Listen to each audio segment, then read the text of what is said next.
it was through some of those moments of having to be so still and so quiet and recovering to feel like no matter what I do going forward and regardless of what I didn't accomplish that I wanted to, like I'm still loved for who I am.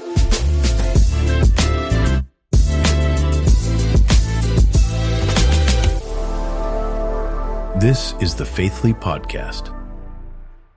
Kelsey O'Connor, welcome to the Faithly Stories podcast. Thank you for having me. I'm so excited to be here. You are a former D1 athlete, you're a motivational speaker, and you're a consultant. And we'll talk about this later, but you had a commencement speech that went viral to 70 million viewers. But let's start at the beginning. So being a Division I athlete, I'm curious. Growing up in your early years, did you always have a sense that sports would play this huge role in your life and your identity? I did. Yes, I grew up in a big sports family. My dad always worked in the sports industry. My brother actually now has a career at ESPN. And so we've always were like around sports, talked about it. And really early on, I grew up with two brothers. So I loved being competitive. I loved just playing outside with them. And so really early, I just had my own love and passion for it and started playing softball when I was about 7. And then when I started playing travel and getting a little more serious around 10, 11, 12, I just loved it so much. So I did kind of have an early idea that it was just part of my family and then part of something that I love to do. And what did it feel like for you that moment when you found out like you're going to be a D1 athlete? Like your dreams are coming true. How did that feel for you? Yeah, it was amazing. Honestly, I had a really interesting process even to get to NC State, to be honest with you. Recruiting started very, very early for me, especially in the softball world. At the time, there wasn't regulation. And so the recruiting process started as early as middle school. So I was probably preparing for college longer than I was even in college, of sending emails, going to camps, getting really serious about it very, very early and knowing that that was my dream to play Division I. And then I actually committed to a school downtown Chicago that was Division I. It was Loyola Chicago. I think it was my sophomore year, and that was kind of my decision. And then over time realized that that wasn't the right fit overall and had a really amicable, I called and decommitted from that school, just knowing that it wasn't the right fit for me anymore. Because I decided at 14, 15 and then changed what I wanted to study, where I wanted to be. And I mean, that coach was actually the first one to wish me congratulations when I ultimately went to NC State instead. But it was interesting because I left that really with an unknown ahead of me. I didn't have any other schools that I was talking to. Obviously, I was committed to this other one and wanted to re-pursue that dream, but also find the right fit. And so, meaning that once I got to NC State, it was like the whole package. It was a dream come true, not even just from softball and ACC and wanting to commit to another large Division I school, but it also was just so perfect for me in every other way. And I felt like I was absolutely just handed this dream of everything that I wanted in a school and in a place and in North Carolina. So, I mean, it was just overwhelmingly amazing. I was so filled. Wow. Yeah. Well, thank you for sharing all that, because I think for those of us who are not athletes, who didn't grow up with this dream, I don't think we know what it takes. I mean, to know that you had to begin this process, like emailing and reaching out in middle school, just blows my mind. I mean, I remember what I was doing in middle school, and it wasn't pursuing a dream in this like methodical and really diligent. Oh, well, thank you. I appreciate that. Yeah, I forget sometimes. It's interesting, like being out of it now and looking back at just like the whole lifestyle of it and really loving parts of it and loving being past parts of it, just the early mornings, the late nights, the emails, the grind of it. And yeah, really appreciating it and a lot of the young kids going through it now. But thank you for asking. I think having a better understanding of like the years long process, like really like that happened in your adolescence to get to that place, it's no wonder that it becomes the core of your identity because you're pursuing it with such intent and intensity. Let's talk about when this changed. Right? In 2021, everything changed. You had an injury and a concussion. What year were you in college at that point? I was a junior. Yes. Oh, it's pretty crazy, actually. You know, when you say it starts in adolescence and being a junior in college, like it feels like your whole world up to that point, majority percentage of your life is playing this game, dreaming about it. I had actually had multiple head injuries throughout high school and concussions before. And so, yeah, in 2021, I was a junior. And in the fall of my junior year, we were practicing and it was a routine practice. I was running bases. We had some girls in the field. My coach hit the ball to the shortstop to do a routine double play. And as I was running from first base to second base, I was just going in to slide to second base, and our shortstop, instead of making a lane on either side of the base path, just came straight through. And so as I was sliding, she just came full force, like knee first, straight into my face, on the base path. Man. So how did you know in that moment that it would be life altering? I think deep down I did. I like felt, especially looking back, I felt a shift, and I just knew that it was different, and I knew it was so intense so fast, and the pain was unlike anything I'd ever experienced. And as I mentioned, it's really crazy. I mean, my high school experience, I had multiple concussions. I had been to specialists. I had been through months of rehab and therapy. I'd done all the regular symptoms of the lights are too bright, the noises are too loud kind of thing. And when this one happened, it was just so immediate and everything was spinning, and I just like knew.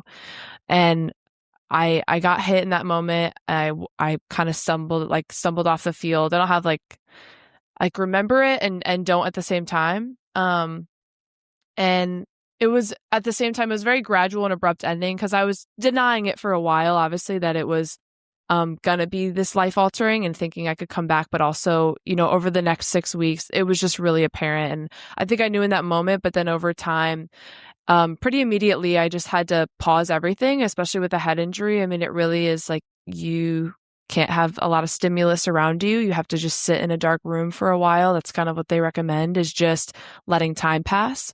And so I was really fortunate. My family had actually I was from Illinois. They moved to North Carolina, so they were 15 minutes away from me.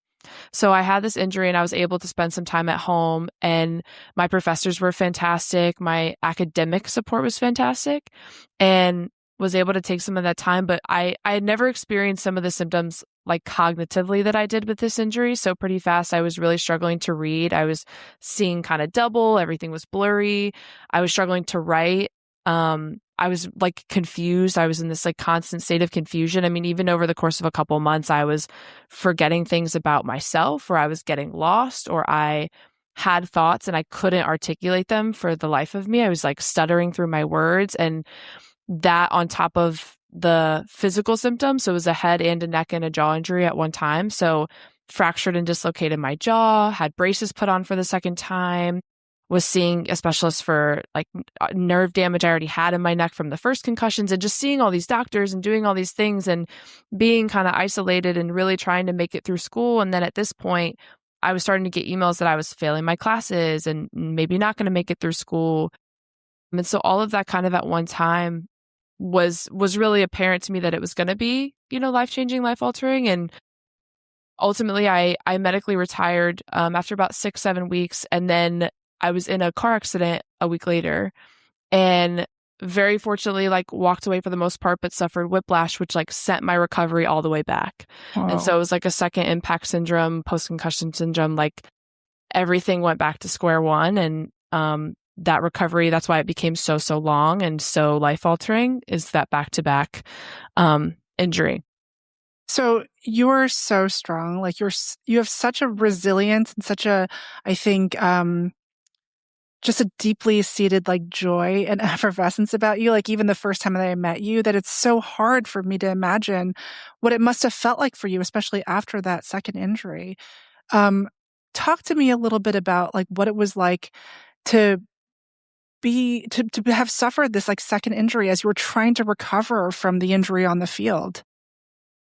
It was devastating. I think that was probably my lowest point, was already having, and those 6 weeks, it seems so fast when you think of 6 weeks in just a regular context. And in that time, it just moved molasses. When I explain it to people, I almost tell them, like, imagine you're getting on an airplane with no phone, no book, no music, and you just have to sit there and let time pass. Like, that's how long it feels. So, and for someone who's like on the go, you're like, you're balancing academics with like a really demanding athletic career. Like, you're used to things being like go, go, go all the time, right? And then you go to how long did you have to spend in the hospital after the field injury? I was really lucky. I wasn't like hospitalized, which was good. It was more so just like going in for like the MRIs and things like that. Mm-hmm. But then you go home and you said it's kind of like a waiting game, right? You have to just let time do its work. Yes, exactly. Yeah. So I was really lucky on that front. Like I wasn't in the hospital for days and all of those things. And I know, people I've gotten to talk to through this work that have had like truly injuries like that. But the car accident especially, I mean, it was just devastating because I just reached this breaking point in general of feeling like I lost my athletic identity and this dream that I'd worked my entire life for up to this point. And as a young girl, I felt like my family invested in me, all of this time and travel. And I mean, I would wake up at 4 a.m. and softball was on my mind all day, like putting things together, and that part of me was gone. And then academically, I also was really proud of how I balanced things, and I was really involved in the school. I was like an honor student and just involved in a lot of different things, doing research, and really lucky to be part of all those things. And that was gone. And I felt like part of my identity is just feeling like I was intelligent and smart and contributing to the school was also gone, because now I was failing and I didn't even know if I was going to finish school. And I wanted to be a social worker, which requires, finishing school, obviously. And so I didn't even know if that was going to be an option for me anymore. So my career was kind of unknown. And then even just as a person, I had such emotional symptoms. I was just going through all of this at one time. And especially with concussions, like you can just have really enhanced mood swings. And I was a wreck. I was yelling at my family. I was crying. I was forgetting everything that I said. I couldn't even articulate myself very well because my brain was just a puzzle that was just so jumbled. And I felt like every piece of my identity was gone. And so to feel like I was holding on to this little ounce of hope of getting better each day, and then kind of to get knocked back down, just felt like, why is this happening? What am I not learning that I'm supposed to? Almost like, do you blame yourself because you have no other reason that like explains it? And then but at the same time, it really was kind of a catapult to, help me figure out what it is I could control and how I was going to move forward. But that's such a good question, though, because I think a lot of people experience that moment in one way or another, whether it's a life-changing loss or injury or change. Well, so you're obviously in a very, very different place today. Yes. What was the turning point for you? How did you go from devastation and loss of a multifaceted identity, right? Not just one identity as an athlete. How did you start to move out of that? Yeah, I love how you said start to move out of it, because it really was a process. And it's funny, actually, when I was preparing for this interview, I was looking through some of my old journals, because sometimes it just helps me to be able to like look back. And of course, I'm in such a different place now. And it really was, I took the time that I needed to miss softball and miss who I used to be. And just like, if I wasn't going to get better, I didn't know how much I was going to recover or if I would be the same person. And then over that time, my family and kind of stepping outside of myself and realizing that I might not be my old self, but I could still be a really great version of myself. And that's when I wrote it down on my phone. I made this resolution of like starting to describe other people differently. And I thought, if I'm going to rebuild a healthier identity for myself, I'm really struggling to show myself compassion, because I feel like I failed. I don't know how to go forward, but the people in my life were so wonderful. My family, my professors, my doctors. And I thought, I'm going to start changing the way that I describe them and I see them. And that will maybe change the way that I see myself. And so I wrote it down on my phone that I was going to start describing people by their attitude, how they treat other people, and just what makes them unique. And like my mom, my brothers, and just describing them for their energy and their hearts and how positive they are, but also sensitive they are, and how they treat others with such respect, and they light up rooms with their energy. And so just describing them in that way really helped me to start to see my own qualities and all the qualities that I developed through the things that I was doing. So I didn't have softball anymore, but I developed a resiliency and a dedication that was going to be able to stick with me forever. I could just apply it to new things. And that really helped me to see those qualities that I had built up and decide what it was I wanted to apply them to next. And it just really, it changed the way that I saw myself and the world and the people around me in this beautiful way. And I just had so much more gratitude and appreciation for all of the good things and the support I was receiving and what I did still have. And ultimately taking some of those things and applying them through some of my work in social work or internships, I really wanted to step outside of myself. And so I was doing a lot of volunteering or stuff in the community. And that really gave me a purpose to kind of see bigger picture, allow time to pass, gain experiences outside of this bubble that I was in. And so just really that resolution and commitment to seeing other people and myself differently, and then also step outside my comfort zone and meet new people and be open to that kind of side by side was really that process of moving forward. Wow, thank you for sharing all of that. It's a journey, right? And it takes time. And what I heard you say was that you had to grieve who you were first. There's no rushing past that process. You have to properly grieve it.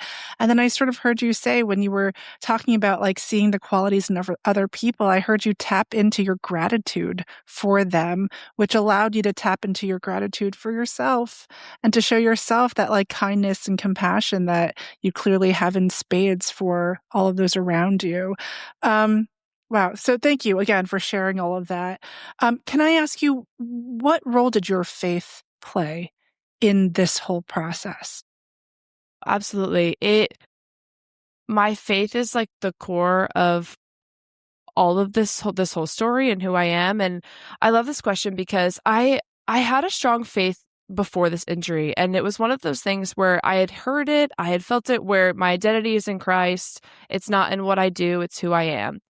And then when this happened, I felt like I was like really faced with it in reality. And I remember like I had this moment, I was sitting on my floor, like in the dark, just trying to recover. I was just feeling the whole weight of this. And I remember feeling like yes, my identity is in Christ, but this is where I spent all my time. Like, this is what I was contributing to the world. This is what I was doing. This is where all my friends were. Like, who am I? Like, without all of this. And I did feel like when they talk about, having faith the size of a mustard seed, like that is the size that I felt. And yet I also felt loved. And I felt like it was through some of those moments of having to be so still and so quiet and recovering to feel like no matter what I do going forward and regardless of what I didn't accomplish that I wanted to, like I'm so loved for who I am. And then really going into, well, who has God created me to be? Who is he calling me to be? And that's kind of where some of those things came from as well in terms of attitude and how we treat other people and what makes us unique, and feeling like, man, I can still control my attitude, and God calls me to be kind to other people and compassionate and use some of this unique experiences and education and things that he's gifted me.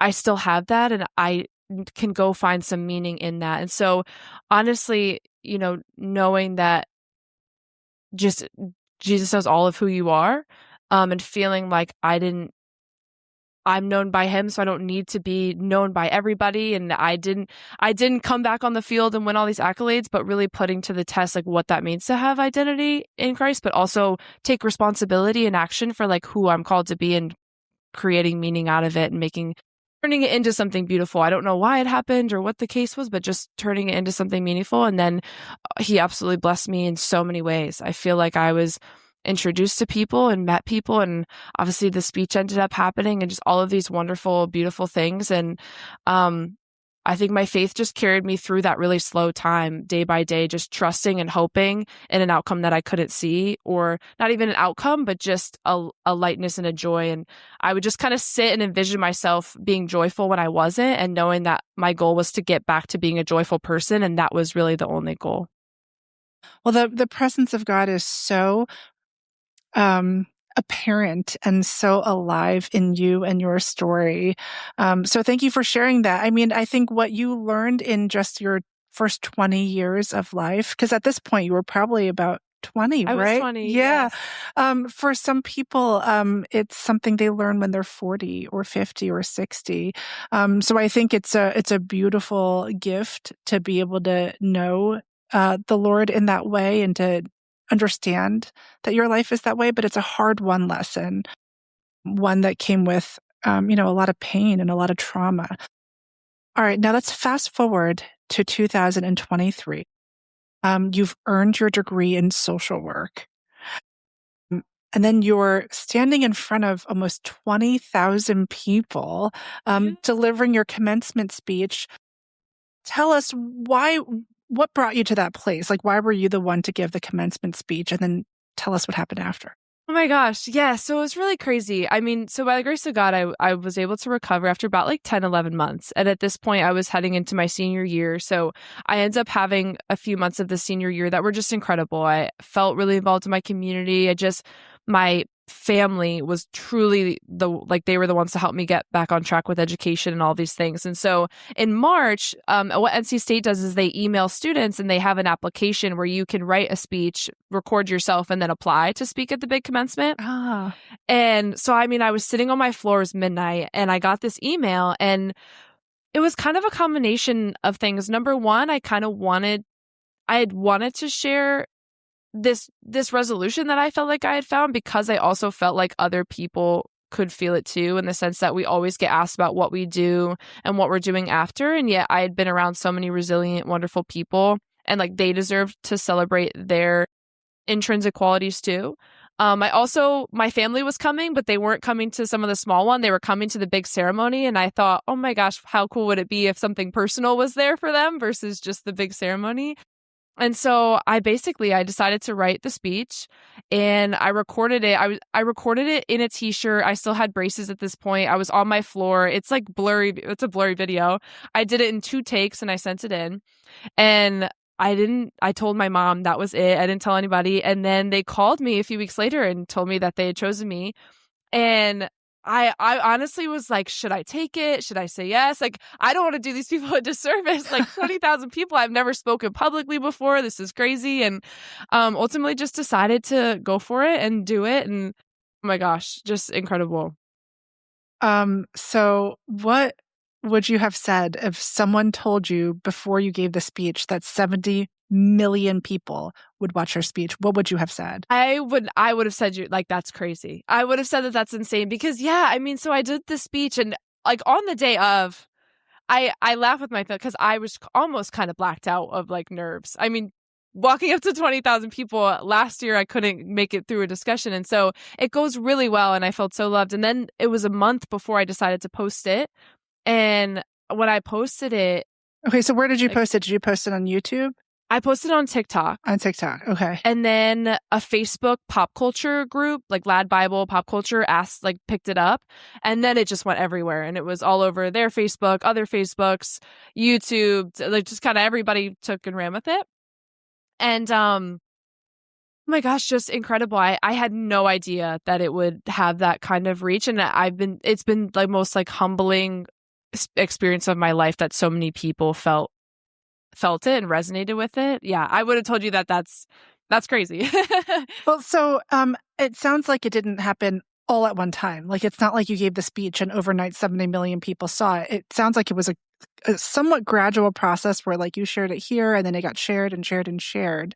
As it was being shared, like you had this time to like develop feelings about it, right? Did you feel really happy it was being shared? Or did you also, like, I just put myself in your shoes and I can imagine being a little fearful and maybe even like, what do all these people think of me? They don't even know me. Yeah. Oh my gosh. It was such a process. So it was really interesting. I had that month after the speech, but when I posted on TikTok, it did go viral pretty instantly. Like I woke up with hundreds of messages, and it was my first post ever on TikTok. I'd never posted a video on TikTok. Yeah. So I was like, whoa.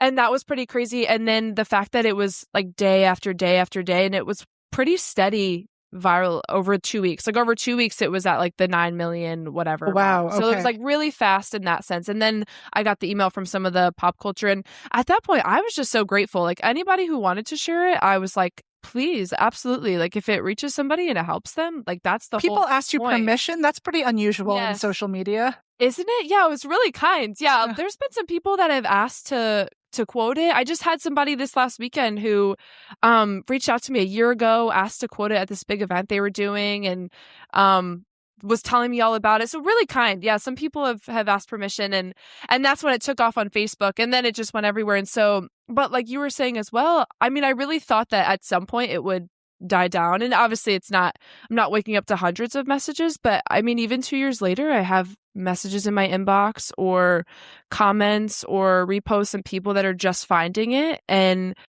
that's been pretty incredible. It's led to all of the speaking opportunities that I've done. So basically I went viral, and then I started getting messages from people inviting me to events and to speak at conferences and universities and businesses, and kind of inviting me just all over to come share this message or this message in a longer format and tell more of my story. And I was at a point where I was able to say yes to all of them, and it was so incredible. Yeah, it was this gradual, almost building of a career as well. And I knew the virality would change, but seeing that it's led into something genuinely sustainable and being able to travel and speak to people about this message, and also seeing that it's continuing to reach people, it's the most incredible thing. I just feel so grateful and humble about it. I just had no idea that it would reach people all over the world. Wow. Well, but you were a woman with a plan. Like, you had a Yes. degree in social work. You had a plan for your career. But then this video takes off. You get these invitations. Was there a moment where you said, oh gosh, like this might actually be my calling? Like, how was that? What that discernment process look like for you? Oh my gosh, that's a fantastic question. So I was really lucky. I was taking a gap year after my undergrad because I had applied to some graduate schools, but I didn't get in. And so I knew that I wanted to go back to school eventually, but I had this gap year, and that really afforded me the opportunities when I was invited to speak to go say yes. And there was that moment, right? I was 21 years old. And so going viral on TikTok, I mean, all the possibilities were in my head. And I thought, should I be capitalizing on this and like becoming more of a presence? Do I want to continue to go the sports psychology, social work route? Do I just focus on public speaking? Like, where am I supposed to go? And then I did feel very overwhelmed by making that decision and not being sure if I was going to commit to going back to school or pursuing this or doing it at the same time. And then also, the more attention you get, absolutely, I felt actually more paralyzed by the fear of what people would think of me the more I put out and the more that I shared, and feeling like I started out with this viral, great video. Most of the comments are really kind. Some aren't, but most of them are. And so feeling like the more you share, obviously, like the more harsh it can be. And so it really was kind of a whirlwind over that year of deciding what it was that I wanted to do. And I ended up going back to school and getting my master's in social work. I'm getting my certification in mental performance consulting, and deciding that I wanted to commit to that because it's what I wanted to do. But then over that time, again, I thought the virality would down, and I still had speaking engagements. And so now I'm at a point in my life where I feel more mature and more ready and more grounded to really commit to the speaking and pursue that as my calling. Now that I've seen that it's a message that's not just relevant because it was so close to the time that it happened, but it's a message that's relevant because so many people feel this way about feeling like they're defined by something, and just helping each other to remind one another that we're more than that and give them a framework for how to even describe themselves and others. And so yeah, that discernment process really has been ongoing up until almost a recent season in my life, to say I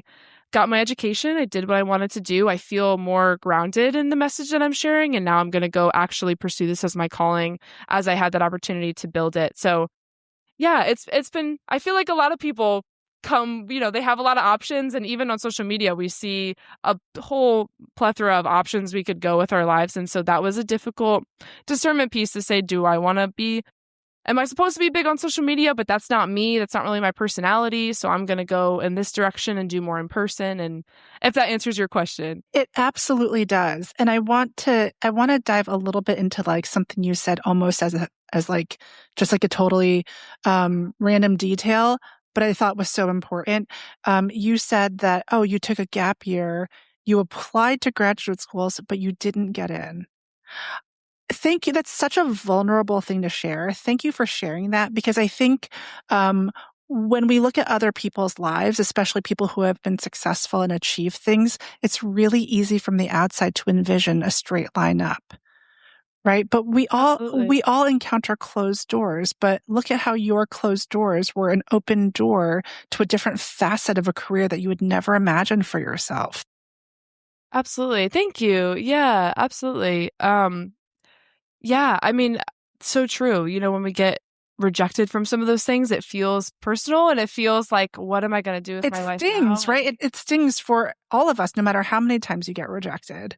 Yeah, well, it's crazy. A lot of those rejection letters came that February, and I applied to speak that March. So it Wow. really just, yeah, I'm so glad that you pointed that out. Yeah, and it wasn't a Thank forever you. no. You went back and you got your Yes. education, but the Lord had a timing for you, and only through a closed door could He open doors that you didn't expect Him to open. That seems like such an important part of your story, at least to me, and so I just wanted to call it out. All right, one question for you on the comments that you received. So I'm not surprised to hear that the vast majority of them are positive because your story is so inspirational, right? But even in your inspirational story, there are still like negative reactions. And it seems like you have like you have a healthy way of putting them into the right place in the right context. But can you just talk about that for a second? Just like what it is you feel when you see a negative comment, and how do you have a process for putting it in the right place? Absolutely. This is a really good question. I was actually just talking to somebody about this. I think it shocked me when, like, the first time you see something, say something negative about you and they don't know you, it just kind of shocks you. And I had really decided that, like, one of my things when I was getting all those good comments was I was trying to respond to as many as possible. I was like, thank you, thank you, thank you. And when I got a negative one, I couldn't respond to all of them in general. So I really decided, I was like, well, for one, I'm not going to respond because I'm not going to prioritize attention to the negative comments when all of these other wonderful people are leaving me positive ones. And I would so much rather prioritize that than this over here.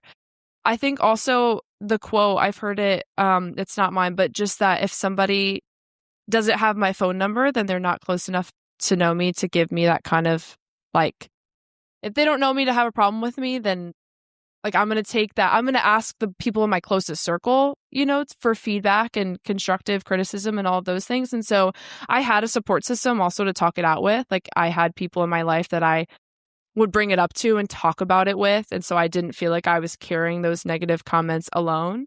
And it did hit me. I will say, like, I'm someone that I think is pretty strong and can take those things, but it also hurts your feelings. And when you feel things very deeply, like, it takes a second to not take it personally and to really also just have compassion for that other person and just decide that you're going to be neutral about it. And just, like, that's a tough way to go through life, to be negatively commenting on other people's things when you don't know them. And having a little bit, honestly, switching it back to gratitude, like we just talked about. Like, I'm really grateful that I've had people around me that taught me how to look for the good and celebrate other people and be the good. And not everybody has those influences in their life and those kinds of examples. So how lucky am I that that's how I get to go through life, and I'm just going to try to not take it personally. So a couple different things that I guess I used to deal with it, or I just put my phone away. I got to turn it off, go back in my real world for a little bit and decide that it's way smaller than I'm making it. Because yeah, I mean, it hurts your feelings 100%. I mean, actually, especially, I was so in and out of the social media part of it, and posting and then completely reclusing from it, and then posting and then completely reclusing from it, like being fearful at 20, 21 years old of any negativity and talking myself out of things for fear that people would judge parts of my story that actually hurt, or when somebody said something that felt a little bit real, that those ones hurt the most. And I almost had to tackle my insecurities before other people could. So, like, writing down a list of things that I was insecure about in my softball career and in what people were saying about me and the way that I looked, the way that I sounded, and almost like writing those things down in a journal and saying, like, okay, now that I've addressed it myself, if somebody else does, I've already come to terms with my own insecurities, so it's okay. If that makes sense. It makes a ton of sense. And you are so full of wisdom, Kelsey. Like this wisdom that you have is hard won, but it is wisdom. And like I said, I think there are people in their 40s, 50s, 60s who are struggling with the very things that you've walked through. I think it's important to say it hurts your feelings. So thank you for saying that. I think so many of us think like, in order to operate at a certain level or be a certain kind of professional, you almost have to have no feelings, but that's not what it's about. We want to be soft-hearted.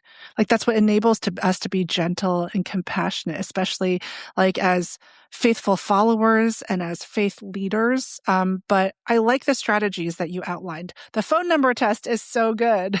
If they don't have your phone number, then they probably don't have the credibility to speak into your life, right? That's a really good one. So I'll be taking that one along with me. So Kelsey, you know that a lot of our listeners on this podcast are pastors or ministry leaders who I think at first blush, most of us would think, oh, they know their identity. They don't struggle with identity issues. Like, they're pastors, they're leaders in the church. But the truth is, this is a struggle for every single one of us. I feel as if this entire conversation has been a masterclass in identity. But is there anything else that you would call out if you were talking to someone who's struggling with separating who they are from what they do? Is there anything you haven't covered yet today that you'd want to say to that person? Oh, such a great question. Yeah, I think especially for pastors and church leaders, like, you commit so much of your time and your mental space to others and to being present in your work from what I've seen and what I've heard. Obviously, I'm not a pastor, but just, listening to some others' experiences. And so I would say, one, giving yourself compassion for your identity being wrapped up in that, because it's where you spend your time and all those other things. And I would say, I think I covered this, but really just emphasizing making a list of all the qualities that you have that are put on display through your work. Because when you can really focus on, okay, when I'm listening to others in my congregation, I'm being patient, I'm being sensitive, maybe understanding, accepting, and really finding those attributes that are coming out in the work that you do can help you to really, that's the identity of you as a person and your character. Yes. And I think that just helps us to really reframe, not tying it to where it's being output, so that when it does change, or that when we do feel a little bit burnt out or wrapped up in it, you're able to just come back to like where it's coming from in your heart. And that can't be taken away from you. That's so good. Thank you, Kelsey. All right, last question. What is next for you? Oh my goodness. So more speaking. I am really trying to book out my speaking for 2026. Hopefully will be getting my certification in mental performance consulting in the next few months through the Applied Sports Psychology Board. So that is something that I've been really pursuing, but really wanting to take that and work with all kinds of people and really apply it to some of my speaking, working with businesses, teams, colleges, students, churches all over. So really, as I finish the certification, it will be getting back on the speaking train and really trying to travel and just spread the message. I love it. I love it. So if we have a listener who wants to get in touch with you about a speaking engagement, where can they find you? Yes. Okay. So the best place to find me would be my website, which is kelseyo'connor.com, or my social medias are Kelsey O'Connor 6, and they can just send me a message. I always look at them. Especially if they're positive, right, Kelsey? Yes. Perfect. And we'll include all of those in the show notes. Thank you so much, Kelsey, for coming on the podcast. It was really a joy getting to know you, and I know that this conversation is going to bless our audience. Thank you. Oh my gosh, I really appreciate it. You just have such a wonderful energy, and I'm so glad to have been here. Thank you. Thank you.